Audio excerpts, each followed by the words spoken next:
こんにちは、ゆうです。本日はですね、LINE トレードで僕がどんな時にトレードをしないのかについてお話ししようかなと思います。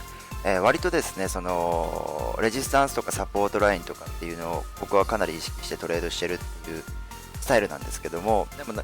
なんでその LINE の引き方が上手かというか、うまく取引できてるのかっていうところの根本的なところですね、について、お話ししようかなと。で、リアルタイムでこうトレードしたところで多分それって理解できなくて、なぜ危険かっていうところを察知した方が多分皆さんにとっては役に立つかなと、僕自身思うんで、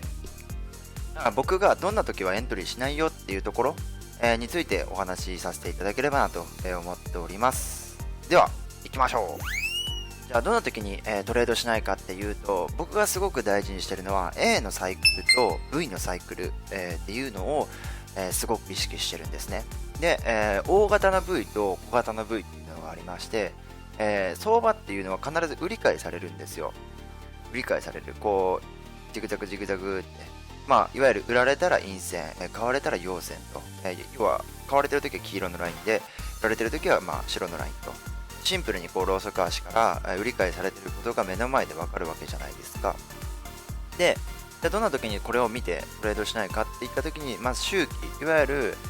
サイクルとシナリオが重要なんですけども、その中で、そのサイクルとかシナリオ、の中で意識してるのが、いわゆる A と V っていうところなんですね。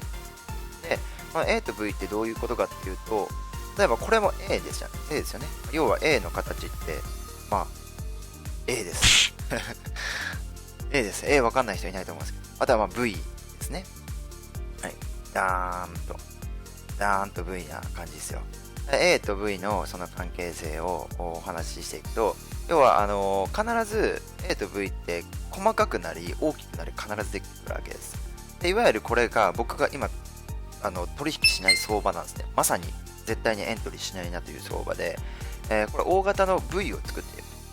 いわゆるフィボナッチ100%戻しってやつですね。フィボ。ここのラインがいわゆる一つのレジスタンスだったわけですよね。で、まあ、ここで抵抗して100%超えになるんで、もうここまで抜けると正直、まあ、131か132か。132、161っていうのは普通にぶっ飛んでいくんですよね。138.1か。と161.8。ですね。もうぶっ飛んでいっちゃうので、そこまでいくと正直わからないと。で、フィボナッチで見ると61.8、超えた場合っていうのは僕あんまり好ましくない、相場ですね。どっちかっていうともう FX 目線で見ちゃう、相場なんですよ。だから例えば大きなレンジって必ずできて30分足とか、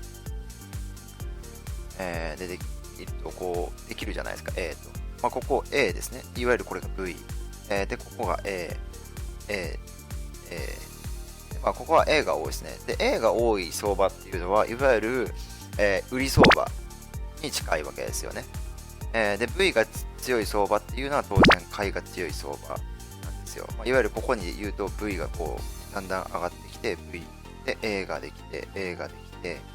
V ができて、V ができて、V ができて、A ができて、こういう風なサイクルですね。で、いわゆるどっちの形の方が綺麗で多いかっていうところが相場全体として必要なわけですよ。V が多い相場っていうのは当然だけどもローが勝てない相場なんですね。勝ちづらい相場って言った方がいいですかね。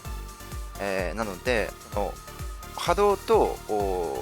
いわゆるその周期のサイクルの中で例えば一つのシーンができるわけじゃないですか。まあ、これをサイクルとしていきましょうか。ここは難しいのかな。ちょっとここのサイクルはちょっと難しいか。ここでくって、ここが上昇で、これが下降で、これが上昇で、シナリオがだんだんできてきて、スパンがどんどん短くなってきてますね、これ。サイクル A が。で、サイクル B のスパンは、まあ、ある程度、こう、だんだんとこうリズムがあったんだけども、いきなりこう小刻みになっていって、まあ、A で全体で言うと、ボックスレンジとしては、間違った。じゃあ、間違えました。ここのラインになるわけです。見づらいんで色変えちゃいます。一つのラインがこうできてくる。なんで、ここからここまでで言うと、まあ、100ピプス、バイナリーオプション的に言うと1000ピプスのボックスレンジ。ただもうレンジっていうのはもうブレイクしてるのでトレンドになっちゃうんですけども、一つの A の中では、サイクル A の中では、まあ、100ピプス動いてるよという状況なわけです。で、このサイクル A が、どこまで見るかっていうところも決めなきゃいけないんですけども、そのサイクル A のレンジ、ボックスレンジの値が、その通貨ごとによって違うんですけども、ドル円だったら、50、60ぐらいが僕はベストなんですね。僕の取引スタイルで言うとベスト。で、まあ、自分たちの取引スタイルがどんなレンジだったら、ボックスレンジだったら勝ちやすいかっていうのは把握した方がいいです。結構、割とですね、多くの人が適当にライン引いて、ここで反発するかな、反発しないかなみたいな取引を行うんですけども、自分が得意としてる相場って必ず存在して、でその得意な相場のボックスレンジってどんなもんかというのを分かった方がまず一ついいなと。で、そのサイクル A のボックスレンジですね。で、サイクル B のスパンが小さくなってきたら危険だなっていう把握をすると。で、サイクルの作り方はまあ以前の動画でもお話しした通りなんですけど、まあ一つのシーンがこう区切られた瞬間っていうことですね。いわゆるここはレンジから、下落のシーンで、そこから反発のシーンで、レンジのシーン、上昇したシーン、下降したシーン、上昇したシーン、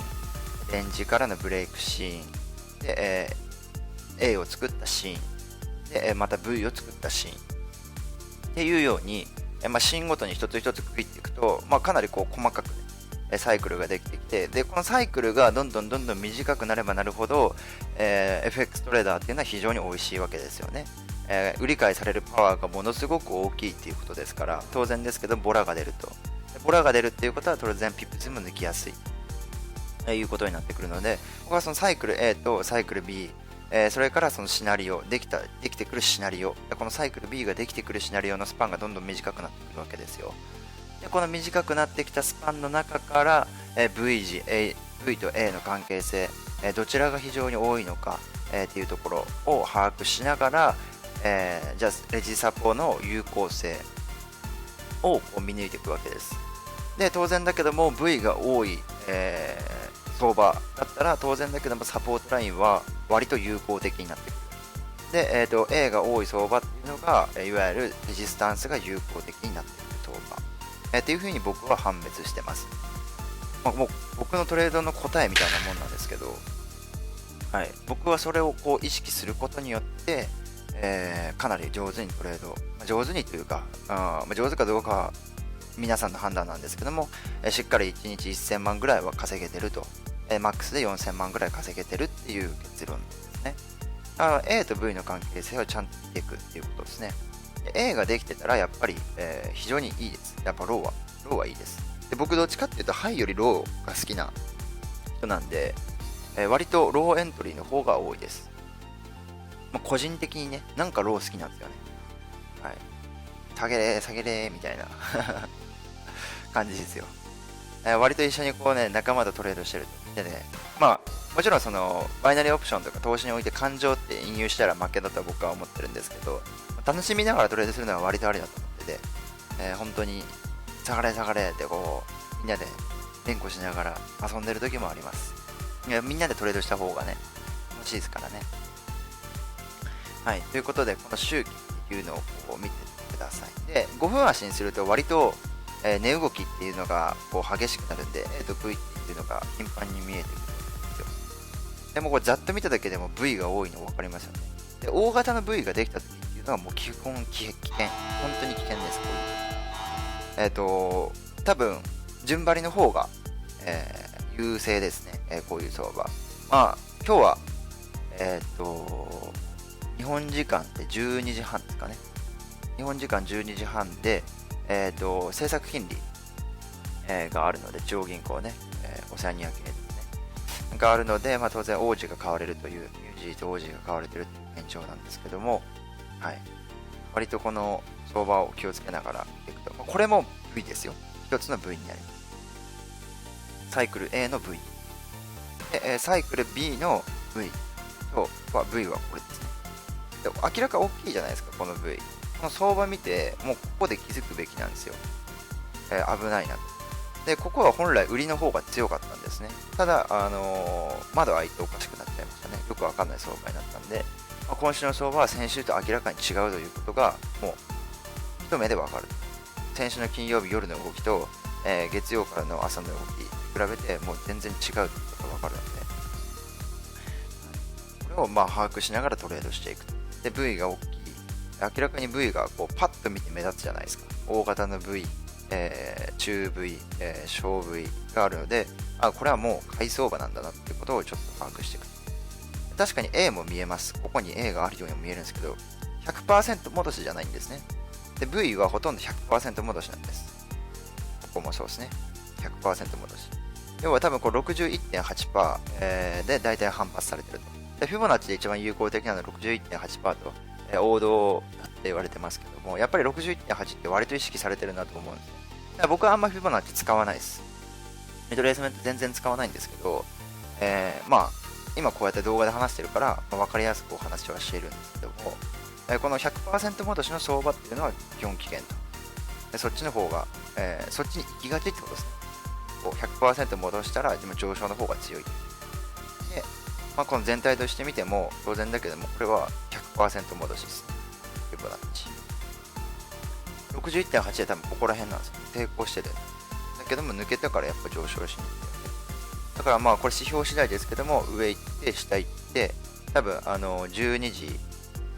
時から30分間はめちゃくちゃ売り買いされるで、ラスト5分はすごい値動きすると思うんですけども、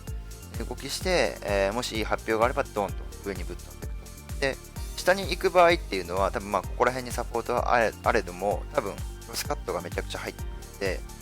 下落が多分止まらないと。全然落ちておかしくないですね、こっちまで。指標次第ですけどね。どれだけ悪いかにもよりますけども、一気に食われる可能性はあるという相場です。